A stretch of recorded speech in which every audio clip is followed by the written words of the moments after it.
where we have the pleasure of Mr. Future. Of course, the problem of Mr. Future is that the future is no longer what it used to be. He will fully explain that, but who is this Mr. Future? Will now be told. Merci beaucoup, Djibo. Je ne sais pas si je sais qui est Monsieur Future, mais je vais essayer de dire quelques mots sur lui pour qu'on puisse un peu avoir une idée de sa trajectoire. C'est vrai qu'il est d'usage dans des cérémonies comme celle-ci de présenter le conférencier, comme pour dire par cet acte rituel que le moment est important et que la parole qu'on s'apprête à entendre est tout sauf ordinaire, du fait même de la qualité de celui qui va la prononcer. Et vous avez bien parlé de Mr. Future. Alioune Sall ou Paloma, ou encore Palo, comme l'appellent ses intimes, fait partie de cette race d'Africains debout, qui ont refusé de courber les chines devant toutes les formes de domination et d'humiliation qu'on a voulu imposer à leur pays. Du temps du tout-puissant Léopold Sédar Senghor, chantre de la négritude et de la francité, Alioune Sall a choisi d'affirmer une opposition farouche à ce qu'on appelait alors le néocolonialisme français. Bachelier à 16 ans, licencié en philosophie et docteur en sociologie, Alioune Sall a fait ses humanités et fourbi ses armes. En 1971, dans le sillage de mai 68 et avant la visite de Georges Pompidou, président de la République française, mais surtout ami de Léopold Sédar Senghor, un groupe de jeunes met le feu au Centre culturel français, symbole, selon eux, du néocolonialisme français. Ils sont arrêtés pour ce geste inqualifiable aux yeux du président Senghor, pour ce geste qu'on pourrait même qualifier de crime de lèse-majesté. Parmi ceux qui sont arrêtés se trouvent deux frères de Omar Blondin Diop, figure archétypale d'une jeunesse debout et qu'il va chercher à libérer. Alioune Sall est compagnon de lutte de feu Omar Blondin Diop, qui est le premier Sénégalais à avoir intégré la prestigieuse école de normale supérieure Saint-Cloud. Et Alioune Sall, avec Omar Blondin, se font arrêter à Bamako en novembre 1971. Il sera extradé au Sénégal, jugé et condamné pour 3 ans pour atteinte à la sûreté de l'État. Comme il le dit lui-même, avec son compagnon de lutte, son compagnon de détention, sont plus que frères. Ils ont eu à passer 400 jours ensemble, traverser 15 pays avant d'atterrir à Bamako où on les a cueillis. La vie professionnelle d'Alioune Sall commence à l'IDEP, se poursuit à ENDA, mais c'est surtout dans le système des Nations Unies qu'elle va avoir à se réaliser. Il a été directeur adjoint de la division du PNUD chargé des ONG à New York, chef du bureau du PNUD en Afrique du Sud et ensuite chef de bureau de l'administrateur adjoint des Nations Unies, directeur du bureau Afrique du PNUD, où il a travaillé aussi sous la supervision de Ellen Sirleaf Johnson. Il revient en Afrique, d'abord comme coordonnateur du programme Futur Africain, basé à Abidjan, et depuis 2004, il est le directeur exécutif de l'Institut des Futurs Africains, basé à Pretoria, en Afrique du Sud. De cette belle carrière qui se poursuit, je voudrais retenir quelque chose qui me semble en être l'épicentre, la quête de sens.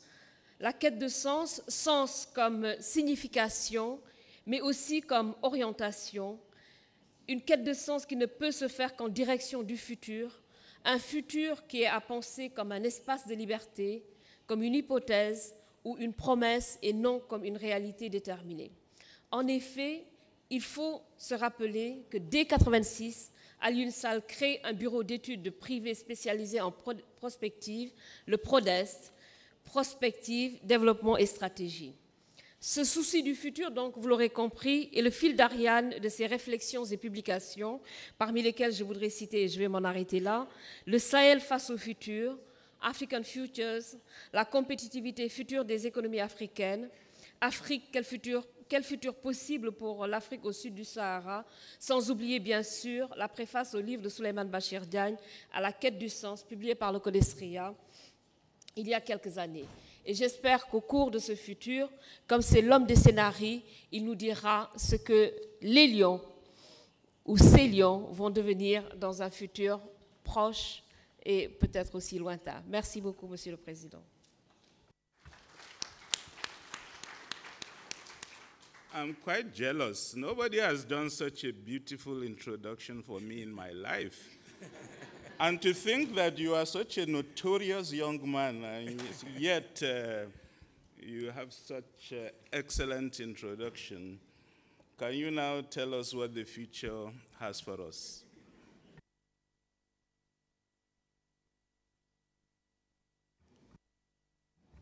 Évidemment, mes premiers mots seront pour remercier Aminata Diaw. C'est vrai que j'ai rarement entendu parler de moi en ces termes, et s'il est un exercice que je redoute, c'est bien celui auquel elle vient de se livrer et qui consiste à présenter quelqu'un. J'étais, il y a quelques jours, je ne sais pas si Ipouleng est dans cette salle, j'étais le 25 mai à Pretoria avec Mbeki à l'université, où El Baradei donnait une conférence à l'occasion de la Journée de l'Afrique, et le vice-recteur, vice-chancellor plutôt, qui était chargé d'introduire Mbeki, nous avait dit Mbeki a horreur qu'on le présente parce qu'il considère que les présentations ressemblent davantage à des avis nécrologiques qu'autre chose. Aminata Diaw a su nous éviter cet écueil en faisant de moi une présentation qui me paraît légèrement surfaite. Je ne suis pas certain de mériter sa générosité, mais évidemment, je ne peux pas y être insensible, et mes premiers mots seront donc pour la remercier. La deuxième chose que je voudrais faire, c'est remercier évidemment les membres du Codestria, tout le Codestria, la fraternité du Codestria, son comité exécutif, son secrétariat, ses différents comités, pour le choix qui a été fait de consacrer cette session, l'Assemblée générale de cette année, à la question du futur, à la question de l'avenir. Il me semble qu'il n'y a pas de sujet plus important que celui de l'avenir, parce que, et je l'ai souvent dit, quel que soit l'âge qu'on ait atteint un âge canonique comme certains d'entre nous, ou qu'on vienne au monde, qu'on vienne juste de venir au monde, il est évident que c'est dans le futur que nous passerons le reste de notre vie. Ce n'est ni dans le présent, ni dans le passé. Et je crois que cela justifie amplement que l'on s'intéresse à l'avenir.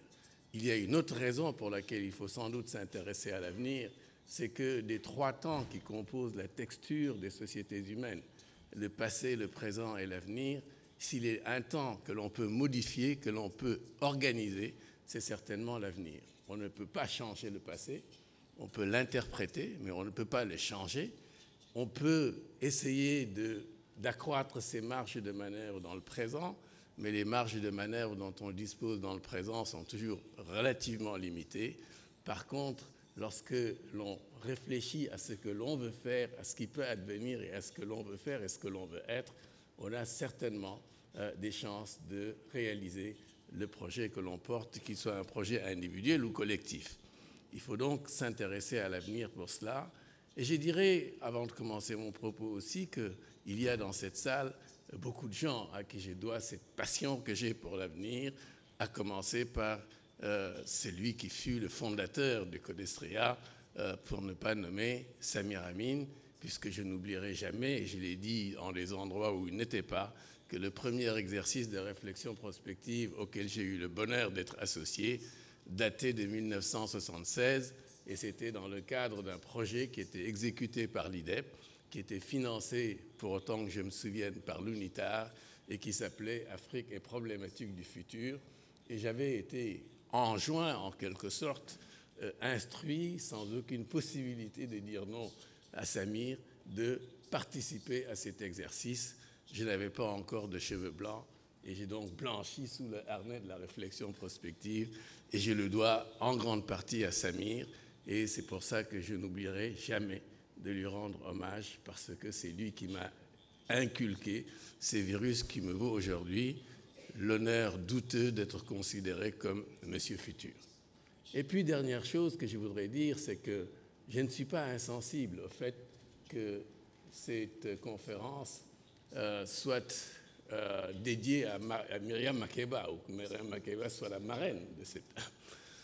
J'en suis d'autant plus heureux que j'ai eu l'occasion de connaître Myriam Makeba et j'ai été celui qui a négocié sa participation à la conférence des intellectuels d'Afrique et de la diaspora qui s'est tenue à Dakar en octobre 2004 et conférence à laquelle beaucoup d'entre vous, beaucoup de ceux qui sont dans cette salle ont participé. Myriam Makeba c'est la seule qui a été choisie pour animer la soirée des Nobels africains, comme elle avait été appelée. Et évidemment, elle avait laissé exploser son talent.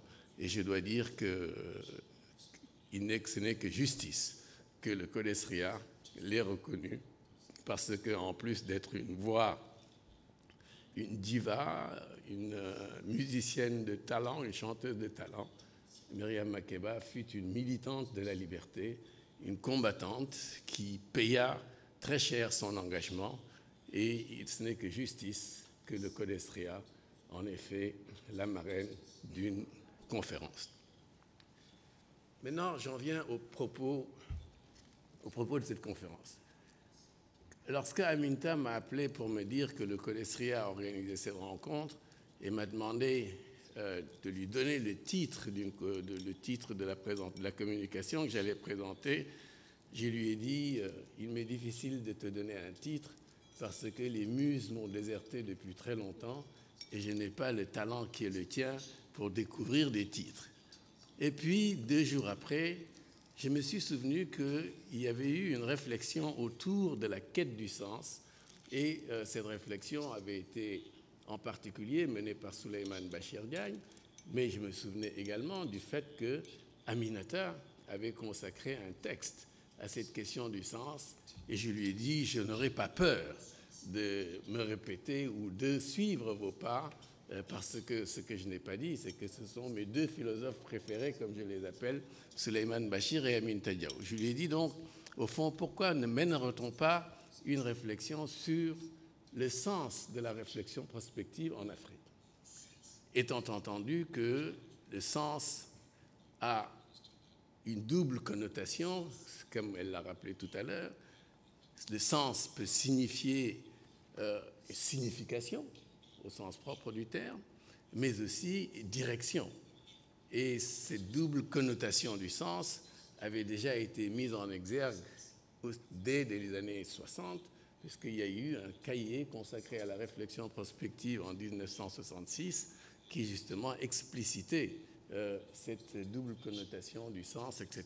Je lui dis, je suis prêt à essayer de réfléchir avec vous, avec tous ceux qui s'intéressent à la réflexion prospective et au futur de l'Afrique, sur que signifie la réflexion prospective en Afrique pour ceux qui l'amènent et quelles sont les images de l'avenir qui se forment, qui se dégagent à partir des réflexions prospectives qui ont été menées en Afrique ou sur l'Afrique par des Africains ou par des non-Africains. Et c'est ça qui me fait que j'ai choisi comme titre l'Afrique en quête de sens et comme sous-titre Regards actuels sur le futur. Mais avant de dire ce qu'il en est de cette signification et des scénarios, des images du futur qui se dégagent, je crois qu'il est important de faire le constat, un constat simple. C'est que la réflexion prospective s'est en quelque sorte enracinée aujourd'hui en Afrique. Elle s'est même, je dirais, banalisée.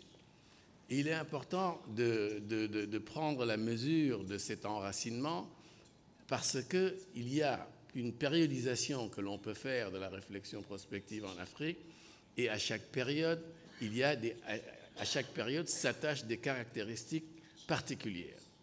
Une première période va, je dirais, de 1960 à 1990. Il y a à ce moment peu d'études prospectives. J'ai essayé de les recenser. Il y en a 5 qui ont un caractère régional. Je vous épargne la liste. Et il y en a 5 qui sont des études nationales. De 1960 à 1990, il y a donc très peu d'études prospectives. Les études prospectives régionales sont menées pour l'essentiel par des institutions internationales, intergouvernementales, africaines ou non africaines, les études nationales sont menées aussi très souvent par des équipes internationales. Une deuxième période va s'ouvrir en 1990, et là, on va voir que la réflexion prospective à dimension régionale baisse. Il n'y en a pratiquement plus, on en compte une ou deux.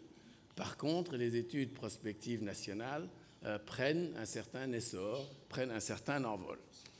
Et une troisième période va s'ouvrir, je dirais, avec le début du XXIe siècle. Et là, le paysage va encore changer. Et depuis le début des années donc 2010, j'ai procédé l'autre jour au recensement des études prospectives menées. Il n'y en a pas moins d'une centaine. Quelques-unes sont des études régionales, d'autres sont des études nationales. Elles sont impulsées par différents centres, différents acteurs sont impliqués. Il y a à la fois des gouvernements, des organisations publiques, des organisations des sociétés civiles, et il y a beaucoup de réflexions menées par le secteur privé. Il y a aussi un certain équilibre qui s'est instauré entre les préoccupations nationales et les préoccupations régionales. Et aujourd'hui, il n'est pratiquement pas de pays qui soient orphelins en matière de réflexion prospective. J'ai dressé la liste des pays membres de l'Union africaine, j'ai ajouté le Maroc. Il n'y a que 7 pays en Afrique qui ne disposent pas d'une réflexion prospective nationale. Et ce sont, pour l'essentiel, des pays qui ont été en guerre, des pays qui sont dans des situations de quasi-faillite. Il n'y a que dans ces pays-là qu'il n'y a pas de réflexion prospective nationale.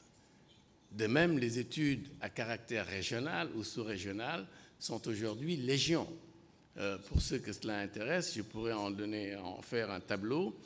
Mais qu'il s'agisse d'études nationales ou d'études régionales, l'expertise africaine est aujourd'hui davantage valorisée qu'elle ne l'était il y a 20 ans et a fortiori il y a 50 ans.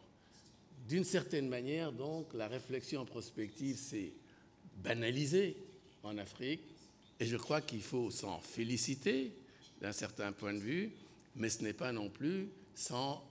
pas non plus sans soulever, sans poser quelques questions sur l'utilité de la réflexion prospective, l'utilisation que l'on en fait et les risques réels d'instrumentalisation de la réflexion prospective à des fins de justification des décisions portant sur le présent. Et je crois qu'il serait bon que nous essayions de discuter de cela.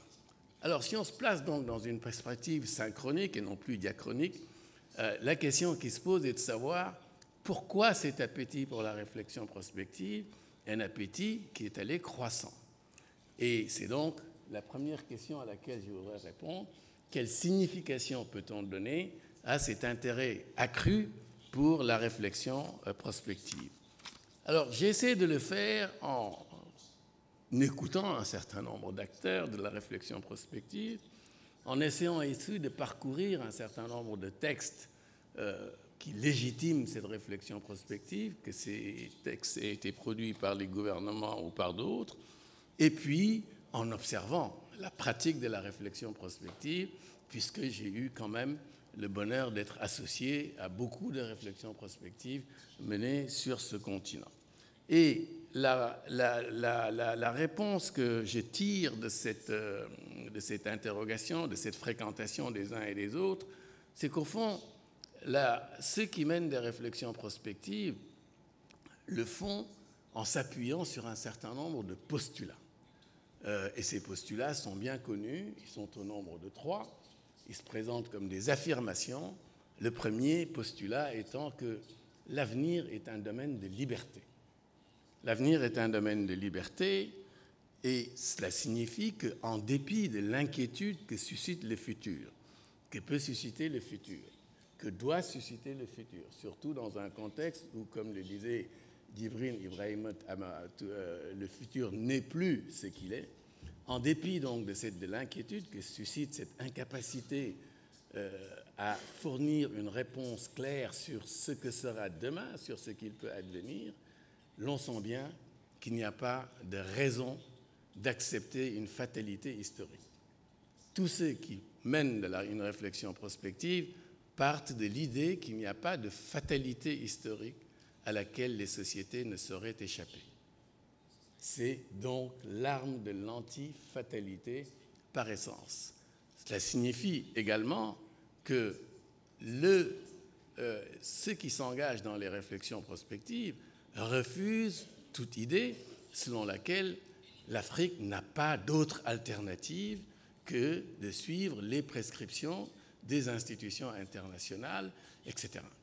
Le refus du syndrome de ce que Samir appelait le syndrome du TINA est au cœur de la démarche prospective.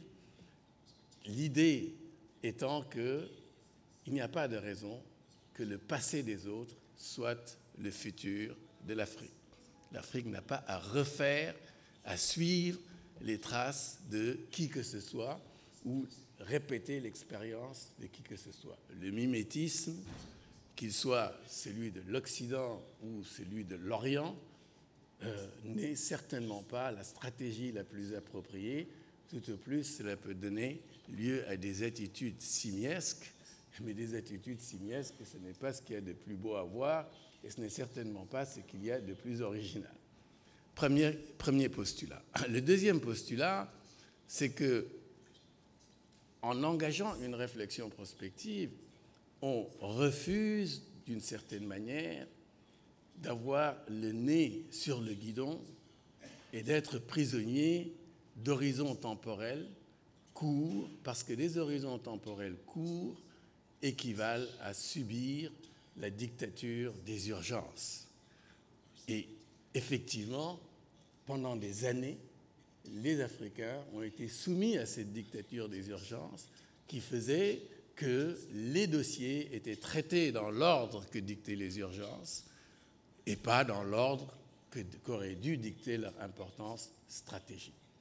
C'est-à-dire que les pays africains ont adopté des positions réactives, des attitudes réactives, rétablissez vos équilibres macroéconomiques avant toute chose, etc., alors qu'on ne transforme pas la réalité si l'on n'est pas capable d'avoir des attitudes proactives.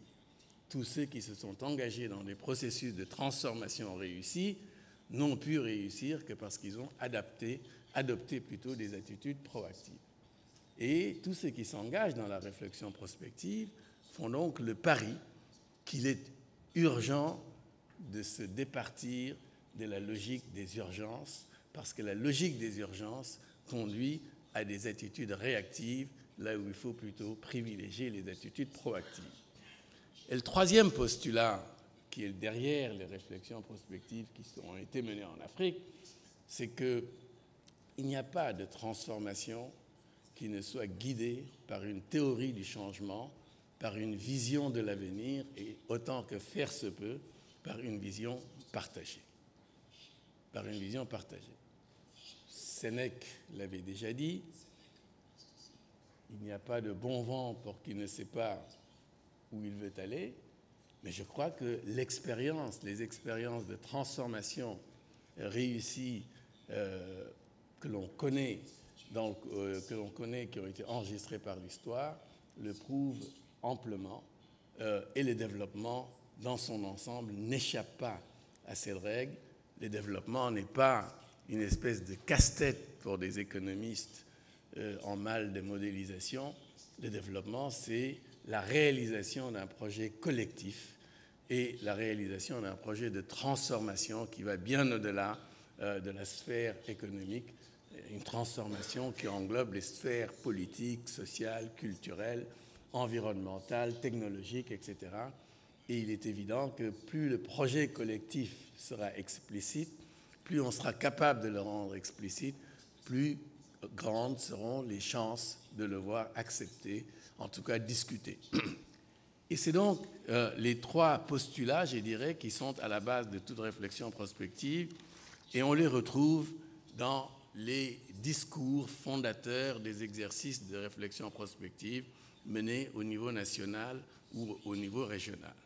Il y a donc un double pari, en quelque sorte, un double refus plutôt, refus de la dictature des urgences, refus de la fatalité historique et un pari sur l'avenir.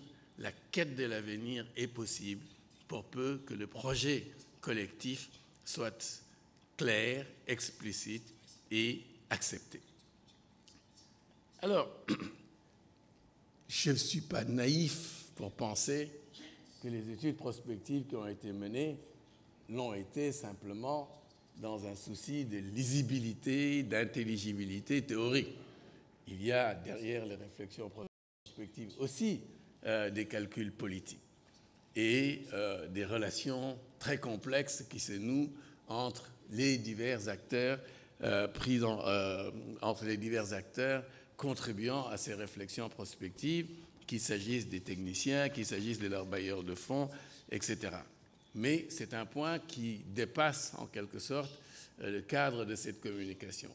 Mais encore une fois, je ne suis pas naïf pour penser que ce sont des arguments rationnels qui guident toujours les réflexions prospectives. Il y a des calculs politiques, il y a quelquefois des intérêts économiques, des intérêts stratégiques, etc., qu'il faut garder à l'esprit, encore une fois, lorsque l'on veut discuter de ces réflexions prospectives.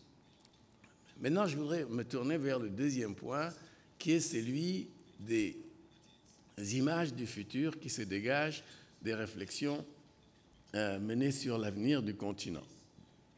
Et je dirais que pendant longtemps, et pour aller vite, deux points de vue opposés se partageaient en quelque sorte le marché des scénarios.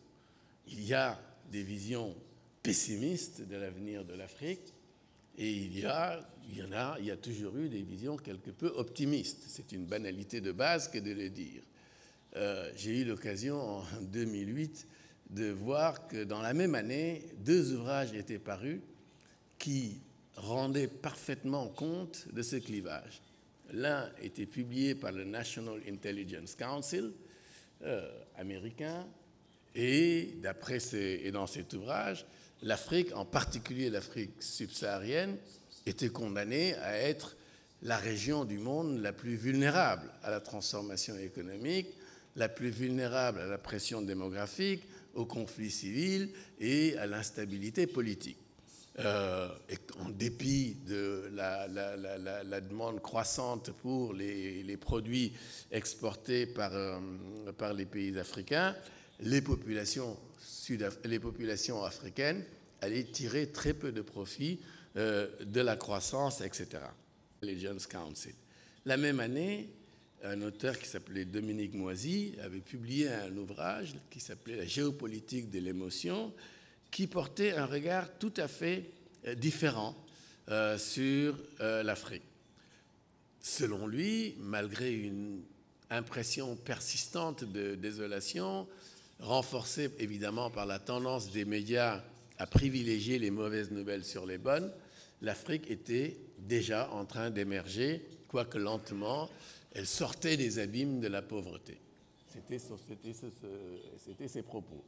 Et il datait de la même année, en 2008. Vous avez deux camps qui regardent la même réalité et proposent deux diagnostics et dégagent des perspectives d'avenir tout à fait différentes. Ces positions n'ont pas véritablement changé. Il y a peu de changements qui soient intervenus. On a toujours les mêmes clivages, les regards les regards différents des optimistes et des pessimistes. Aujourd'hui, on retrouve cela aussi. Dans les ouvrages consacrés à l'Afrique et émanant des institutions du Nord, vous retrouvez des optimistes qui pensent que l'Afrique est sur une pente d'émergence. Il y en a qui proposent des scénarios très ambitieux, des Allemands, des Américains, etc. Mais le camp des pessimistes, il n'a pas baissé les bras. En réalité, il souligne que les performances des économies africaines ne sont pas dues à des transformations structurelles dans les sociétés africaines, mais à des phénomènes conjoncturels, que la productivité du travail a fait peu de progrès en Afrique et qu'elle demeure très basse comparée à celle qui a été atteinte sur les autres continents et que l'on n'y aperçoit pas les amorces de changement qui ont caractérisé le décollage des pays aujourd'hui émergents. Cela veut dire que, en dépit et qu'en plus, il y a une apparition de troubles politiques dans de nombreux espaces du continent qui ont provoqué la diminution des investissements étrangers ou qui risquent de les provoquer, et que la montée de l'insécurité, etc., est une réalité telle que, au fond, on a tort de parler d'une émergence possible à court terme. Je pense que les points de vue des Africains sont un tout petit peu moins simplistes et moins réducteurs. Les réflexions qui ont été conduites par les Africains ne se limitent généralement pas à 2 scénarios. Il y en a généralement 3 ou même 4. Je ne vais pas essayer de présenter cela, tous les scénarios qui ont été réalisés sur l'Afrique et qui ont été conduits par des Africains, mais il y en a 2 dont je ne peux pas m'empêcher de parler. L'un, c'est l'agenda 2063. Je suis obligé d'en parler parce que c'est un agenda qui a été adopté par les chefs d'État africains. Il a donc une certaine légitimité aux yeux des gouvernements, certainement. Il en a une aux yeux des donateurs. Je ne sais pas ce que vaut sa légitimité auprès des peuples, mais ce qui est sûr, c'est qu'il fait l'objet d'un énorme battage médiatique. Et il faut donc en dire 2 mots. Et je vais être très clair en disant, c'est une position que j'ai déjà défendue, sur laquelle je me suis exprimé, je dirais très clairement, c'est un scénario, il est basé sur un scénario dont les prémices me semblent peu fondées, puisqu'il est bâti sur l'hypothèse que, 1, la globalisation telle qu'on la connaît va se poursuivre, et de 2, que cette globalisation peut être bénéfique à l'Afrique, sans modification. Et que 3, il faut donc simplement que l'Afrique s'organise pour s'insérer davantage dans le marché mondial, dans l'économie mondiale, et en tire davantage parti. Ça ne me paraît pas être un scénario nouveau. C'est une hypothèse qui a déjà été faite il y a déjà fort longtemps. C'est une hypothèse qui a inspiré un certain nombre de transformations, de programmes d'ajustement abusivement appelés structurels. Et c'est un programme, c'est une hypothèse qui me semble contredite à bien des égards par la réalité, au moins sur certains aspects. Il faut quand même être assez audacieux ou assez myope pour ne pas voir que la globalisation ne va pas durer encore 50 ans dans ses formes actuelles. Il n'y a pas besoin d'être prophète ou d'être Cassandre pour voir qu'il y a déjà l'effondrement de certains aspects de la globalisation. Le pan financier est aujourd'hui en crise quand il ne s'effondre pas. Le pan idéologique ne tient plus à rien. Et si la militarisation est accentuée, c'est bien parce que l'idéologie n'arrive plus à remplir sa fonction. Et que pour défendre les monopoles qui sont les leurs, les multinationales, les gouvernements ayant des intérêts dans le maintien de la domination, n'hésitent pas à recourir à la force, une force dont on sait quel est le moyen de défense le plus coûteux de l'ordre capitaliste. Alors penser que cette globalisation peut continuer sur 50 ans encore et être bénéfique à l'Afrique, ça me paraît être bien audacieux. L'autre scénario dont je ne peux pas ne pas parler, et parce que simplement nous avons été associés à son élaboration, c'est celui les exercices de réflexion, c'est lui qui est issu des réflexions prospectives menées par le groupe de l'Institut des futurs Africains auquel j'appartiens. Nous avons élaboré il y a quelques années 4 scénarios. Il y en a 3 dont je ne parlerai pas parce que ce serait trop long, mais je dirais qu'il y a eu un scénario, nous avions élaboré un scénario tendanciel basé donc sur l'hypothèse que les tendances actuelles se poursuivraient, c'est-à-dire que nous aurions une croissance sans développement pour beaucoup de pays, croissance sans développement. pour quelques-uns des risques de régression, d'entropie, qui pourraient se traduire par une extension des friches étatiques et un effondrement de la gouvernance, et tout sauf de l'économie, sauf une croissance économique soutenue. Nous avions pensé que pour certains pays, une croissance par le haut, entre guillemets, serait possible, des scénarios dits d'émergence, que c'était possible à certaines conditions, qui n'étaient pas toujours remplies, mais dont on pouvait penser qu'elles pouvaient être remplies dans certaines conditions. Et puis surtout, nous avions élaboré un scénario qui nous paraissait beaucoup plus novateur, qui était un scénario dans lequel il y avait une conciliation ou une réconciliation entre la croissance économique soutenue, une justice sociale renforcée et une durabilité environnementale. Et ce scénario, nous l'avions appelé « Les lions marquent leur territoire ». En fait, tous les scénarios portaient le nom, tournaient autour des lions. Et celui que nous avions appelé les lions marquent leur territoire, c'est un scénario qui allait au-delà des oppositions binaires, optimistes, pessimistes. Comme je l'ai dit, c'était un scénario dans lequel la justice sociale, mariée à une solidarité inter- et intragénérationnelle accrue et à une croissance économique durable ou soutenue, pouvait se réaliser. C'est un scénario qui, contrairement à ce qui a pu être dit par certains, y compris par McKinsey, même si McKinsey n'a pas hésité à nous piquer nos titres en publiant un scénario qu'on appelé les lions, les lions d'Afrique, c'est un scénario qui ne rejetait pas la globalisation, mais c'est un scénario qui rejetait la globalisation actuelle et plaidait pour une globalisation négociée, parce que c'était une des conditions pour la réalisation de ce scénario. En clair et en termes positifs, ce scénario n'était pas celui d'un rejet de l'économie de marché, mais un scénario de rejet d'une société régie par les règles du marché. C'est-à-dire qu'une Afrique dans laquelle la société serait encastrée dans l'économie ne nous semble ni possible, ni souhaitable, parce que l'économie est encastrée dans la société, ou devrait être encastrée dans la société. L'économie doit être au service d'un projet social. Ce n'est pas la société qui doit être organisée pour servir les intérêts de l'économie. Alors, deux traits distinctifs caractérisaient ce scénario.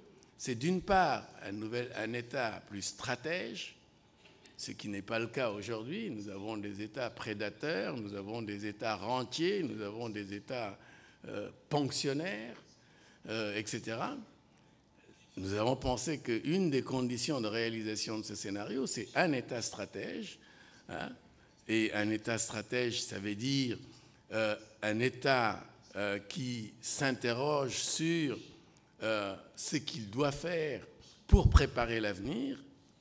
Et à tout le moins, dans le contexte africain actuel, c'est un État qui se convainc que l'émergence ne peut pas résulter du seul jeu des forces du marché, mais est un processus qui se planifie, et qui dit planification, dit évidemment analyse de classe. Il faut bien savoir qui on veut servir, pourquoi on veut le servir, et avec quelles armes, et avec quels outils, etc.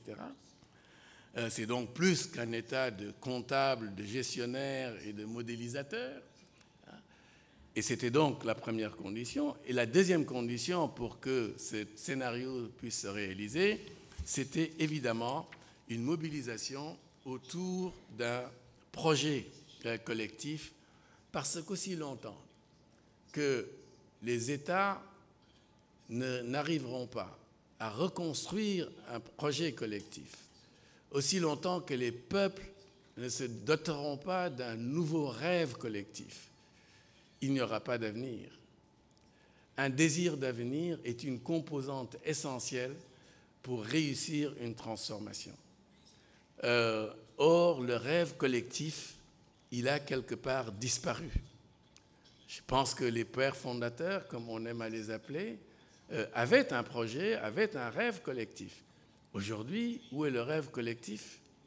C'est une croissance mesurée par un GDP qui n'a plus d'intérêt, qui est incapable de rendre compte de quoi que ce soit, et à la place des ambitions pour une éducation réussie, pour une promotion de tous, pour une plus grande justice, on est aujourd'hui, dans la plupart de nos pays, à une consommation délirante, sans projet, sans but, etc. Voilà. Alors, un tel scénario n'existe évidemment pas dans la réalité. Encore une fois, ce n'est pas le scénario de l'agenda 2063. Le scénario de l'agenda 2063 est un scénario qui ne peut pas aller sans qu'il n'y ait un accroissement des disparités de tous ordres en Afrique. C'est un scénario le scénario de l'agenda 2063 ne peut pas fonctionner tel qu'il est aujourd'hui sans une dépendance accrue. Même si l'agenda 2063 parle de la mobilisation des ressources, de nouvelles formes de partenariat, etc., il est clair que c'est un scénario qui va entraîner une dépendance accrue de l'Afrique au profit de quelques élites, d'une soi-disant classe moyenne qui va être forte de 300 millions, et qui, etc., etc. Mais ce n'est pas un scénario de libération, ce n'est pas un scénario de transformation structurelle de l'économie, même si on continue à nous dire que c'est une transformation structurelle. Ce n'est pas la première fois qu'on aura essayé de nous faire prendre des vessies pour des lanternes, et surtout lorsque l'on utilise structurel comme qualificatif. Alors, quelles sont les conditions de réalisation pour ce projet, ce scénario que je crois novateur et que je crois possible? La première chose, c'est sans doute d'arriver à conceptualiser ce qu'est le développement et à conceptualiser l'avenir. Il faut faire une distinction, et là je parle sous le contrôle des maîtres philosophes, il faut faire une distinction entre le futur et l'avenir. Le futur, il arrivera quoi qu'on fasse ou quoi qu'on ne fasse pas, parce qu'il est simplement inscrit dans l'ADN des sociétés. Si vous avez un présent, vous avez un futur. Par contre, ce qui est à venir, ce qui va venir, dépend en grande partie de ce que vous faites ou de ce que vous ne faites pas. Et je crois qu'il est important donc d'avoir une discussion, de reconceptualiser le développement en se disant, au fond, le développement n'a pas d'autre fonction que de créer de l'avenir, parce que l'avenir se crée, alors que le futur, nous ne le créons pas, il est simplement dans notre ADN.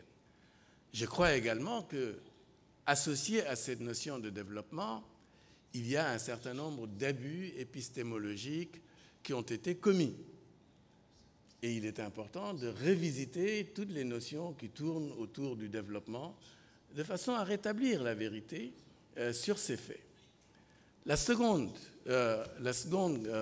condition pour que se réalise ce projet, c'est, et je l'ai déjà dit tantôt, c'est de faire en sorte qu'il y ait une envie de changer le monde et une capacité d'imaginer ce que pourrait être un monde différent de celui que l'on connaît. Je pense que je ferai un clin d'œil à mon ami Pierre. Tu as raison d'avoir appelé ton organisation « Imaginer l'Afrique ». Il faut oser imaginer une autre Afrique. Il faut imaginer des alternatives. Okay? Et cette capacité d'imaginer un avenir différent de celui auquel nous préparent ou auquel nous destinent les maîtres de ce monde est une condition pour libérer les énergies, susciter ce désir d'avenir que j'ai évoqué tantôt. Et puis, troisièmement, il faut agir, parce que c'est une chose que d'imaginer un avenir différent, c'est une chose que de conceptualiser le développement en d'autres termes, mais il faut absolument agir pour transformer les choses. Et qui dit action, dit évidemment une capacité d'analyse politique, une capacité d'identification des leviers, etc. Des leviers sur lesquels on peut actionner pour arriver à transformer le monde. Je vais aller vite sur le reste. je vais aller vite sur le reste pour dire simplement que il me semble qu'à la lumière de tous ces points que j'ai évoqués, la finalité de la réflexion prospective est double. Elle est d'abord, sans doute, de créer des capacités d'anticipation. L'avenir n'arrive jamais sans qu'il n'y ait des prémices. Les transformations, le monde de demain, il est en germe dans celui d'aujourd'hui. Et il faut donc être capable de voir au-delà de l'écume des flots quels sont les signes qui vont donner naissance à une histoire différente de celle que l'on connaît. Être capable d'anticiper est une condition pour s'inscrire dans une dynamique de transformation maîtrisée et non plus subie. Mais l'avenir n'est pas qu'un domaine à explorer. L'avenir est tout autant un domaine à construire. Et je crois que la réflexion de cette prospective relève des deux domaines, de l'anticipation et de l'action. Et je crois que ce qu'on peut dire, et ce sera peut-être sans doute mon mot de la fin, c'est qu'il y a cette double tension qu'il faut gérer entre anticiper et agir. Et pour répondre à cette double tension, évidemment, chaque société essaie de trouver ou doit essayer de trouver des réponses. Pour ma part, et en m'appuyant en quelque sorte sur mon expérience d'acteur de la réflexion prospective en Afrique, je dirais que j'ai toujours à l'esprit deux choses.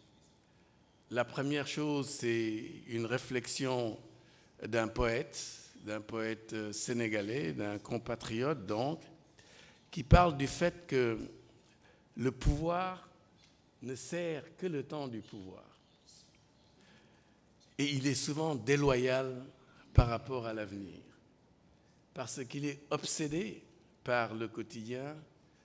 Le pouvoir prend des décisions qui ferment la porte à l'avenir plutôt que ne les ouvrent. Et de ce point de vue-là, il insulte souvent l'avenir. Et je crois que c'est une réflexion qui a son poids. Et c'est une réflexion qu'il faut avoir à l'esprit lorsque l'on négocie avec les pouvoirs. Il faut bien comprendre que le rapport au temps du politique n'est pas le rapport au temps du chercheur ou du planificateur. Mais est-ce qu'on va remplacer la dictature des urgences par la dictature du long terme? Je ne suis pas sûr que ce soit non plus la bonne méthode, parce que remplacer une dictature par une autre ne me semble pas la chose la plus judicieuse. Je crois qu'il faut avoir à l'esprit la réflexion non plus du poète dont le verbe est étincelant, mais la réflexion du philosophe engagé, et il en est un auquel j'aime me référer, c'est Albert Camus, lorsqu'il dit que la véritable générosité envers l'avenir n'est pas dans la spéculation sur l'avenir, mais la véritable générosité par rapport à l'avenir consiste à tout donner au présent. Et voilà ce que je voulais dire, et je crois que je vais m'arrêter là. Merci beaucoup.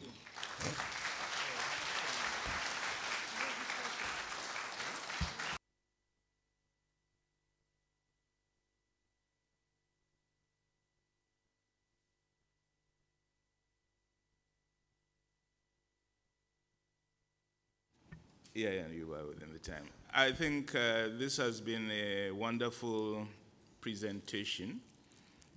We've learned three things. Our leaders sat in Addis and made a beautiful Agenda 2063. It's nonsensical. It's terrible. Carlos Lopez should withdraw the good things he said about it yesterday, because now we know the truth. The second thing he has said is the African lion must map its territory. He's identified the enemy, globalization. We know what lions do to their enemies. They eat them. Are we going to be able to eat our enemies. Third thing, beautiful Senegalese poem, that power is disloyal to the future because it lives in its present aggrandizement. How do we, as Africans, become lions and eat those leaders of ours who have no commitment to our future, but whose only commitment is to their present? I think these are really, really great lines of thought. They deserve 2 hours discussion. You are giving me 1 hour or 2?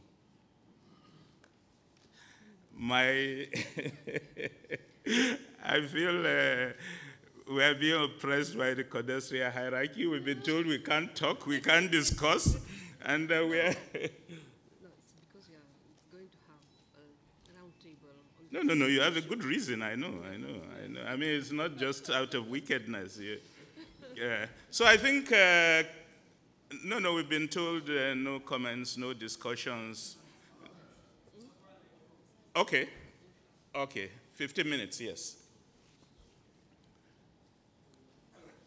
Please, to the point.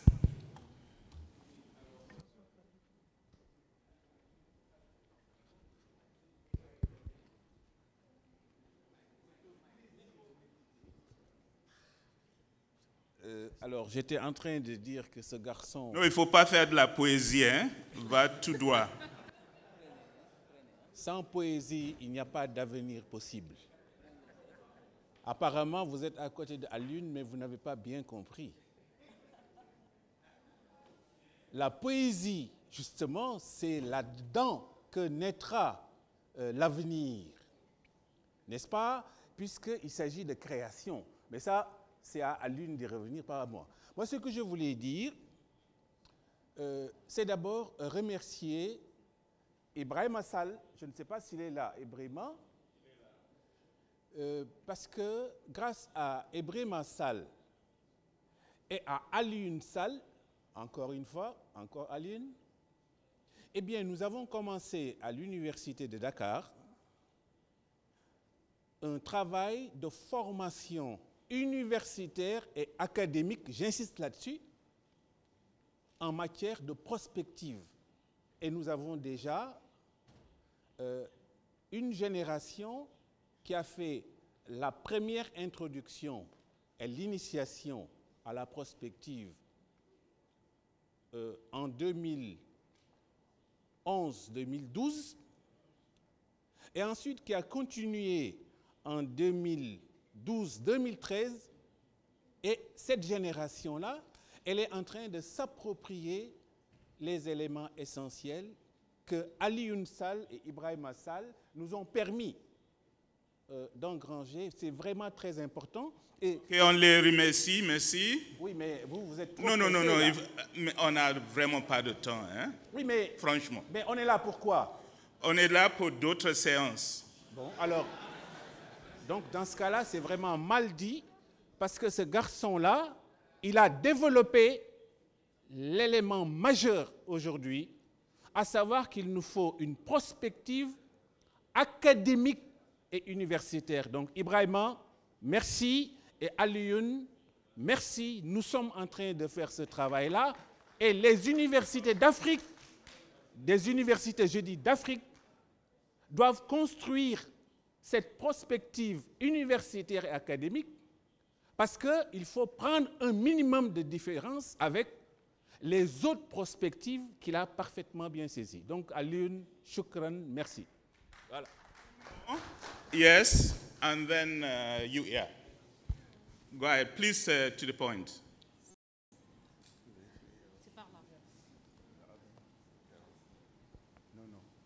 No, on the left. Yeah.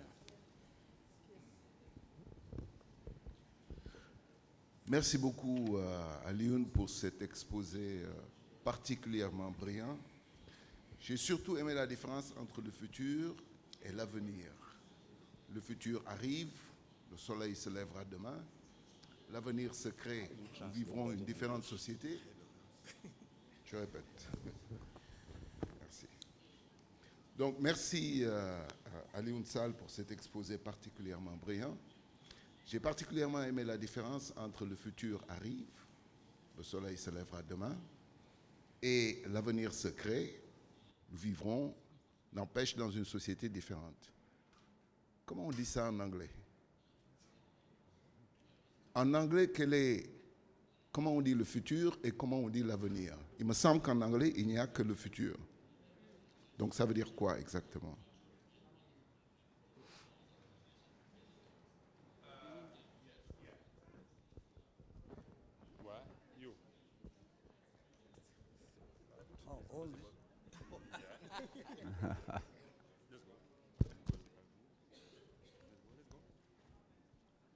Yes, thank you. Sharawi, my name. I can stand. What is this? Okay. I'm short enough. Yeah. Sharawi, my name, from Egypt. Thank you, Mr. Alioune Sall, because of this new perspectives, additional points had been mentioned about the sense and so. I'll go directly to what I noticed in a number of discourse about the future or even the present is passing or maybe ignoring the actors of the whole form, of the whole plan. We don't mention what type of actors, even middle class, the masses, what type of masses, what type of movement in the future with those actors. Because this will impose type of researches, type of philosophy, type of work with them or against, and so on. I am mentioning this because we had, for some times, we had been getting attention to the women factors, for example. Then we found these gender issues everywhere, and so I don't know if it is well treated or not, but if we had the intention, we have the actor role.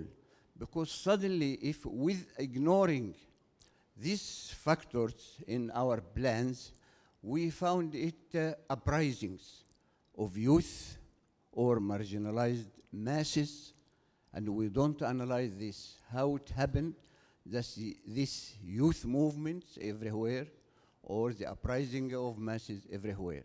That is a point that will impose different type. The next point, in short, with the globalization, we find also different type of internationalism, religious internationalism, political religion sometimes, or even I find that the extremism now, the fundamentalists, I mean the terrorist movements had become global. Alioune mentioned very quickly about militarization of this movement sometimes. But the arms trade is different to globalization with these very local groups that were Shabab or Boko Haram or in Egypt or in Libya or in so. It was very local. But suddenly we found it very global, very internationalist. That is all. Thank you.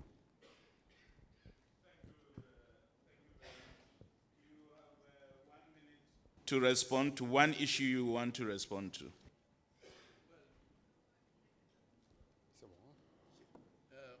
Je regrette que le temps ne m'est pas.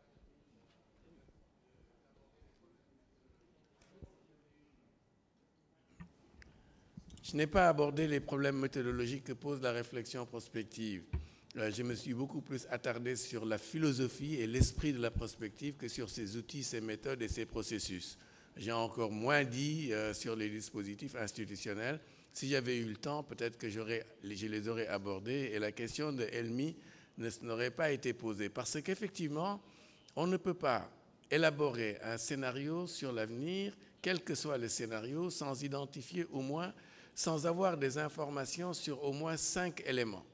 Premièrement, il faut bien comprendre quels sont les facteurs qui vont affecter les changements, qui vont induire le changement. Et tous les facteurs n'ont pas le même poids.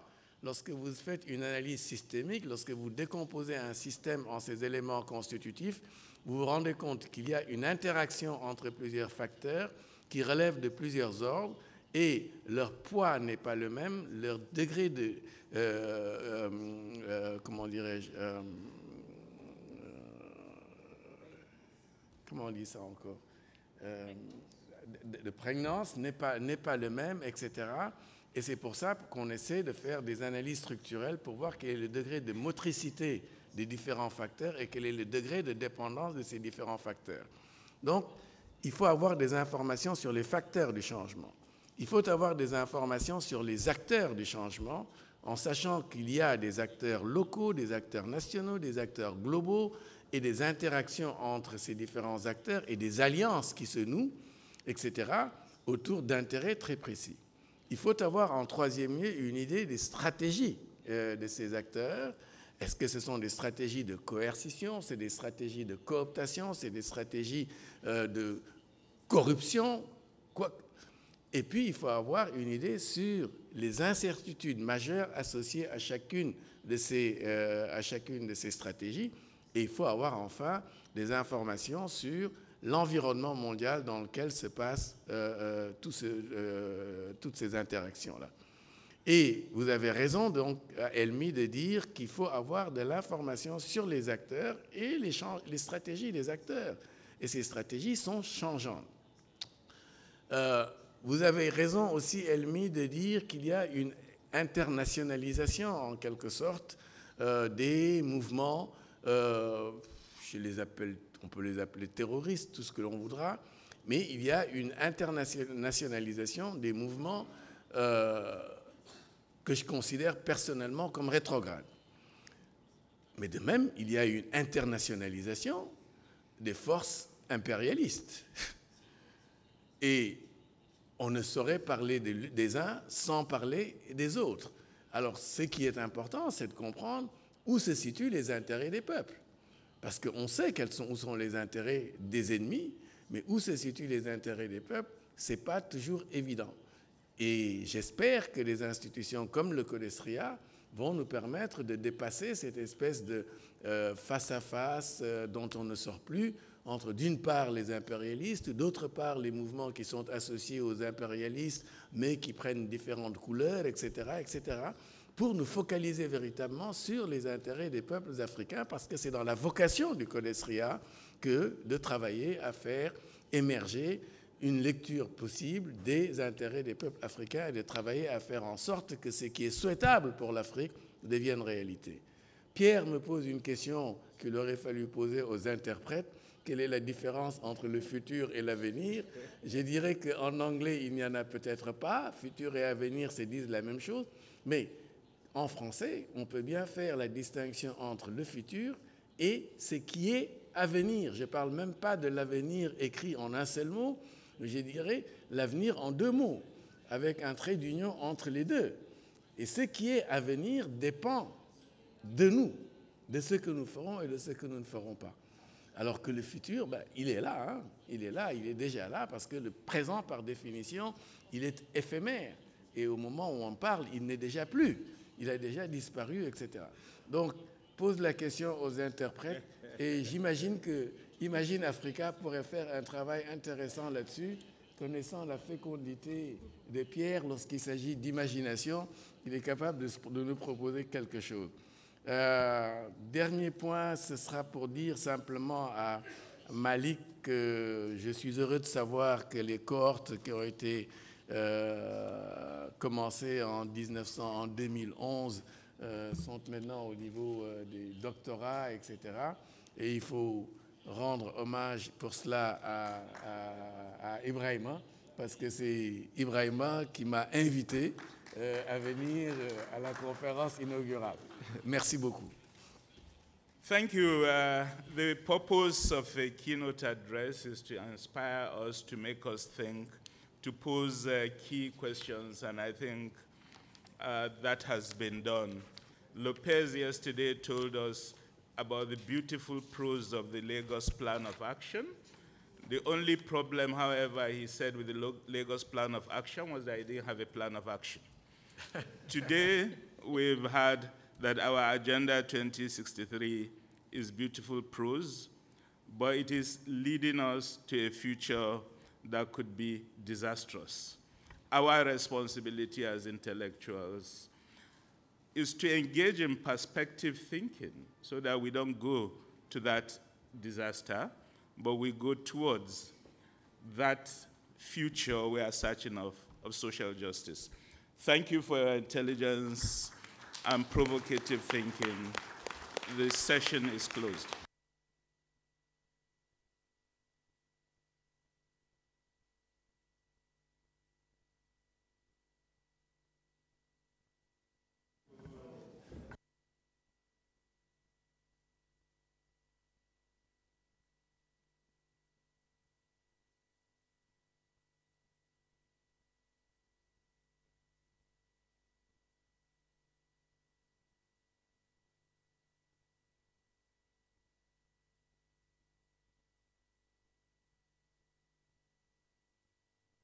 That for the rest of this conference, this program defined by our keynote speaker, who's just been bribed with a nice clock, should be our focus of discussion. And I hereby direct you to continue to discuss these issues for the rest of the conference.